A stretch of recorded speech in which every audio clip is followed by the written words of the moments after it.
আর আমাদের জ্ঞানের ভিত্তি হচ্ছে আল্লাযীনা ইউমিনুনা বিল গায়বি, যারা অদৃশ্যে বিশ্বাস করে।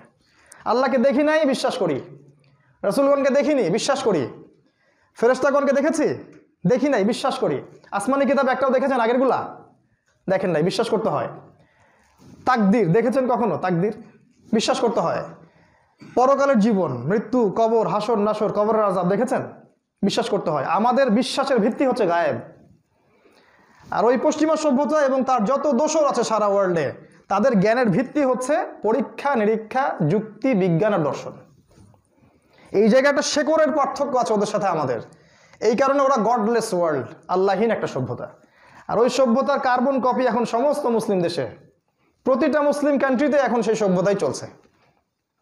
আর আমাদের ছেলেমেয়েরা যে এডুকেশন সিস্টেমে পড়াশোনা করছে, এটা ওই গডলেস এডুকেশন সিস্টেম। ওরা কখনোই গায়েবে বিশ্বাস করবে না। ইভেন তারা কখনো ইনশাআল্লাহ কথাটাও বলবে না। ইনশাআল্লাহ বললেও আপনি মৌলবাদী হয়ে যাবেন। ব্যাপারটা এরকম আর কি। যাই হোক, ঈমানের এই 6টা পিলার, আমাদের কাজ হবে মনে বিশ্বাস করা, কাজে বাস্তবায়ন করা আর মৌখিক স্বীকৃতি দেয়া। 2 নাম্বার, ঈমানের পরপর যে কাজটা, সেটা হলো ওয়া আমিলুস সলিহাত, আমলে সলেহ করতে হবে, সৎ আমল করতে হবে। এখন আমলে সলেহ এর সংজ্ঞাটা কি? সহজ কথায় সংজ্ঞা হচ্ছে, আল্লাহ পাক তার পাক কালামের মধ্যে, কুরআনুল কারীমের মধ্যে এবং নবী সাল্লাল্লাহু আলাইহি ওয়াসাল্লাম হাদিসের কিতাবগুলোর মধ্যে যত ভালো কাজ করতে বলেছেন সবই আমলে সলেহ। আল্লাহ এবং তার রাসূল সাল্লাল্লাহু আলাইহি ওয়াসাল্লাম কোরআন এবং হাদিসে যত ভালো কাজ করতে বলেছেন সবই আমলে সলেহ। ফর এক্সাম্পল, সালাত, 5 ওয়াক্ত সালাত আপনার আমলে সলেহ। আপনি যাকাত দিবেন সামর্থ্য হলে আমলে সলেহ। সামর্থ্য হলে আপনি হজ করবেন, উমরা করবেন, আমলে সলেহ। রমাজানে সওম রাখবেন, আমলে সলেহ। ইভেন আপনি আপনার স্ত্রীর সাথে হাসি মুখে কথা বলছেন বা তার সাথে আপনি যে মিলিত হচ্ছেন দোয়া পড়ে, সেটাও আমলে সলেহ। বাথরুমে ঢুকছেন দোয়া পড়ে, এটাও আমলে সলেহ। ঘুমাচ্ছেন বিসমিল্লাহি আল্লাহুম্মা বিসমিকা আমুতু বলে, এটাও আমলে সলেহ। একজন মুমিন ভাইয়ের সাথে হাসি মুখে কথা বলছেন, সেটাও আমলে সলেহ। আপনি জুমার নামাজ পড়তে আসছেন, প্রতি পদক্ষেপ ফেলে ফেলে আসলেন, এগুলো আমলে সলেহ। মানে প্রতিটা কাজ, মুমিনের প্রত্যেকটা কাজ যদি সুন্নাহ মোতাবেক হয়, রাসূলের আদর্শ মোতাবেক হয়, প্রতিটা কাজই হচ্ছে আমলে সলেহ। এটা নিয়ে আলাদা খুতবা দেওয়া যেতে পারে। তো সমস্যা অন্য জায়গায়। সমস্যা হচ্ছে আল্লাহ এবং তার রাসূল কোরআন এবং হাদিসে যত কাজ থেকে আমাদেরকে নিষেধ করেছেন, সেই কাজগুলো থেকে দূরে থাকাও কিন্তু আমলে সলেহ। এই জায়গায় আমাদের সমস্যা। কারণ আমরা কাজ তো করতে চাই অনেক, কিন্তু নিষেধগুলো বর্জন করতে চাই না।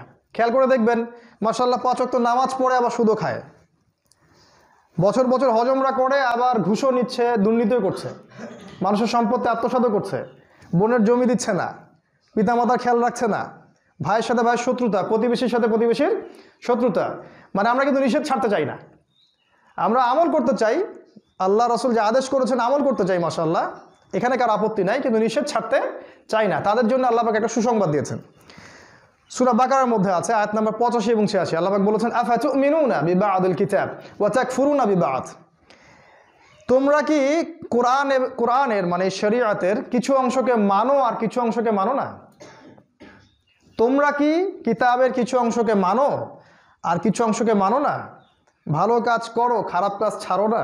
অনেকটা এমন, যারা এই কাজ করবে তাদের জাযা।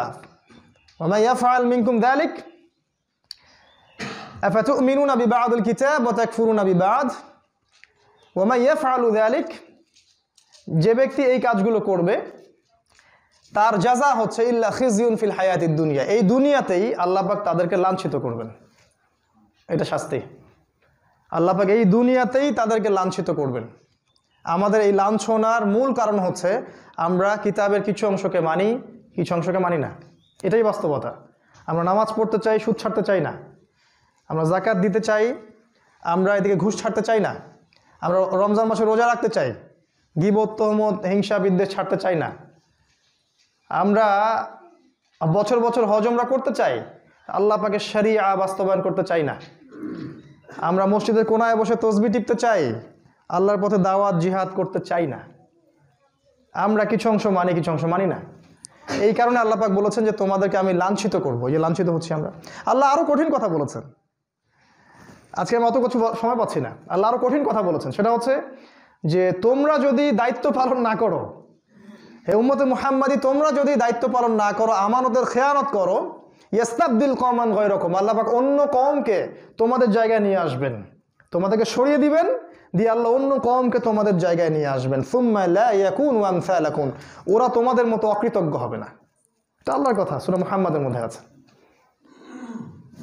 সূরা তাওবার মধ্যে আরো এসেছে, যদি তোমরা বের না হও আল্লাহ পাক তোমাদেরকে ভয়ঙ্কর শাস্তি দিবেন। তো আমাদের উচিত হবে প্রিয় ভাইয়েরা যে আমরা যেন কোরআনের আদেশগুলোও মানি, হাদিসের আদেশগুলোও মানি, অ্যাট দ্য সেম টাইম আমরা যেন নিষেধগুলো থেকেও দূরে থাকি। যদি না করি তাহলে আমল সালেহ এর ডেফিনেশন পূর্ণ হবে না। এটা 2 নাম্বার। 3 নাম্বার হচ্ছে ওয়াতাওয়াসাউ বিল হক। ঈমান এনেছি মাশাআল্লাহ, আমল সালেহ করছি মাশাআল্লাহ, এখন হচ্ছে ওয়াতাওয়াসাউ বিল হক, পরস্পরকে হকের উপদেশ দেয়া, হকের দাওয়াত দেয়া। তো হকের দাওয়াত দেওয়ার জন্য আগে জানতে হবে যে হকটা কি জিনিস। আমি যদি আমার মস্তিষ্ক থেকে একটা দর্শন বের করি সেটা কি হক? আমি যদি আমার মস্তিষ্ক থেকে একটা মতবাদ বের করি সেটাই কি হকের মানদণ্ড হবে? আমি যদি নিজের মন গড়া একটা সংবিধান রচনা করি এটাই কি চূড়ান্ত হক? হকের সংজ্ঞাটা আসলে কি? সংজ্ঞাটা আপনি পাবেন কোরআনে। কোরআনকেই কথা বলতে দেন যে কোরআন কি বলে। কোরআন বলেছে সূরাতুল কাহফের মধ্যে আয়াত নাম্বার 24 থেকে 29 এ পর্যন্ত পড়বেন। আল্লাহ পাক বলেছেন ওয়াকুলিল হাক্কু মির রাব্বিকুম, হে নবী আপনি বলে দিন যে হক সেটাই যেটা তোমার রবের পক্ষ থেকে নাজিল হয়। সুবহানাল্লাহ। হক সেটাই, সত্য সেটাই যেটা তোমার রবের পক্ষ থেকে নাজিল হয়। ফামান শাআ ফালইউমিন, যার ইচ্ছা হয় সে ঈমান নিয়ে আসুক, ওয়ামান শাআ ফালইয়াকফুর, যার ইচ্ছা হয় সে অস্বীকার করুক। আল্লাহ পাক জোর জবরদস্তি করবেন না। ইন্না আ'তাদনা লিয-যালিমিনা নারা, যারা অস্বীকার করবে আমি ওই জালেমদের জন্য পরকালে আগুন প্রস্তুত করে রেখেছি। দুনিয়াতে হয়তো আমি ছাড় দিব, পরকালে আমি ছেড়ে দিব না। তো হকের সংজ্ঞা এখান থেকে নিতে হবে। আল হাক্কু মির রাব্বিক ফালা তাকুনান্না মিনাল মুমতারিন, হে নবী হক তোমার রবের পক্ষ থেকে আসে, তুমি সন্দেহবাদীদের অন্তর্ভুক্ত হও না। এখন প্রশ্ন যে হক যদি আল্লাহর পক্ষ থেকে আসে তো আল্লাহর পক্ষ থেকে কি এসেছে? রবীন্দ্রনাথের কবিতা, নজরুলের দর্শন, পশ্চিমা সভ্যতার দর্শন, কার্ল মার্কসের দর্শন, ডেমোক্রেসি, গণতন্ত্র, সেকুলারিজম না জাতীয়তাবাদ, কি আসছে আল্লাহর পক্ষ থেকে? আল্লাহর পক্ষ থেকে আসছেটা কি? সিম্পল প্রশ্ন। এর আগে আসছে তাওরাত, তখন তাওরাত ছিল হক। তারপরে জাবুর ছিল ওই সময়ের হক। তারপর ইনজিল ওই সময়ের হক। এখন কোন কিতাব আমার কাছে বাকি আছে? আল্লাহ পাকের কোন কিতাব এবং কোন নবীর সুন্নাহ কিয়ামত পর্যন্ত থাকবে? সিম্পল উত্তর আল্লাহর কিতাব কোরআন, রাসূলের সুন্নাহ হাদিস। নবীজি শেষ ভাষণে কি বলে গেলেন? তারাকতু ফিকুম আমরাইন, আমি 2টো বস্তু ছেড়ে যাচ্ছি, লান তাদিল্লু মা তামাসসাকতুম বিহিমা, কোনোদিন পথভ্রষ্ট হবে না যতদিন পর্যন্ত তোমরা এই দুটাকে আঁকড়ে ধরে থাকবে, মারির দাঁত দিয়ে কামড়ে থাকবে, কোনোদিন পথভ্রষ্ট হবে না। কিতাব আল্লাহর কিতাব আল কোরআন ওয়া সুন্নাতি নবীহি, তার নবী সুন্নাহ হাদিস, এর বাইরে কিছু নাই। কেউ যদি মনে করে আল্লাহর এই হকের বাইরেও হকের কোনো উৎস আছে, সে ব্যক্তি নিশ্চিত কাফের, কোনো ডাউট নাই। কেউ যদি মনে করে যে কোরআন এবং সুন্নাহ হকের চূড়ান্ত মানদণ্ড নয়, আমার বুদ্ধি, আমার যুক্তি, আমার দর্শন, আমার মতবাদ এর চেয়ে ভালো, সে ব্যক্তি নিশ্চিত কাফের। দলিল সূরা মাইদা আয়াত নম্বর 44, 45 এবং 47। ওয়ামান লাম ইয়াহকুম বিমা আনজালাল্লাহ, আল্লাহর নাজিলকৃত বিধান দিয়ে যে বিচার ফয়সালা করে না, ফাউলাইকা হুমুল কাফিরুন, তারা কাফেরদের অন্তর্ভুক্ত। আল্লাহ আরো বলেছেন ফাউলাইকা হুমুজ জালিমুন, তারা জালেমদের অন্তর্ভুক্ত। ফাউলাইকা হুমুল ফাসিকুন, তারা ফাসিকদের অন্তর্ভুক্ত। অতএব হকের মানদণ্ড হবে কোরআন এবং সুন্নাহ। এই হকটাকে আগে নিজে ধারণ করা, এরপরে আপনি আপনার পরিবারের উপর বাস্তবায়ন করুন, আপনার সামর্থ্য থাকলে আপনি সমাজে বাস্তবায়ন করুন। আপনাকে যদি আল্লাহ পাক রাষ্ট্রীয় ক্ষমতা দেন তাহলে রাষ্ট্রে বাস্তবায়ন করতে হবে। যে সেক্টরের দায়িত্বশীল তাকে আল্লাহ পাক সেই সেক্টর সম্পর্কে জিজ্ঞাসা করবেন। আমাকে আল্লাহ পাক জিজ্ঞাসা করবেন না যে রাষ্ট্রীয়ভাবে তুমি হক প্রতিষ্ঠা কেন করো নাই, নো, আপনাকে জিজ্ঞাসা করবে, কারণ আল্লাহ পাক আপনাকে ওই দায়িত্ব দিয়েছেন। আপনাকে আমাকে জিজ্ঞাসা করবে কি আমি ব্যক্তি জীবনে বাস্তবায়ন করেছি কিনা, পরিবারে বাস্তবায়ন করেছি কিনা, এবং আমাদেরকে আল্লাহ যে ক্ষেত্র দিয়েছিলেন দাওয়াতের ক্ষেত্র, এখানে আপনি বাস্তবায়ন করেছেন কিনা। যার দায়িত্ব যত উঁচু তার হিসেব হবে তত কঠিন। কিয়ামতের মাঠে আল্লাহ পাকের সামনে সবাইকে খালি পায়ে ন্যাংটা হয়ে দাঁড়াতে হবে, কোনো কাপড় চোপড় থাকবে না। খুব কঠিন বিষয়।